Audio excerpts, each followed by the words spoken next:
Training is not an isolated event. What happens before training and what happens after training makes a difference in how much trainees learn and how well it's transferred to the job.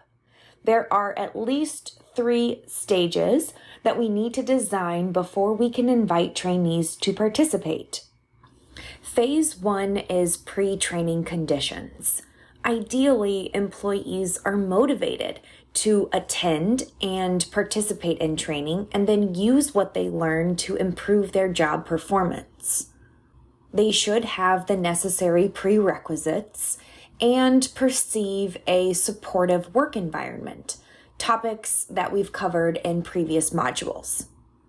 In this module, we'll focus on preparing the training site and knowing the stakeholders. Then, in the second phase, we design the learning event. This includes training materials like curriculum roadmaps, lesson plans, design documents, concept maps, and so on. This phase also involves train the trainer sessions and preparing the learning environment. Finally, it requires opportunities for trainees to practice and receive feedback. In the third phase, we design the post-training conditions.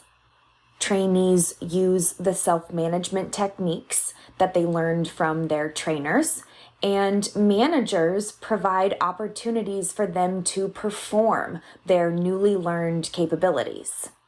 We also have to ensure that once again, the work environment is supportive and that it encourages the transfer of training. Now that we've covered the phases of program design, you can move on to the details of each of these phases.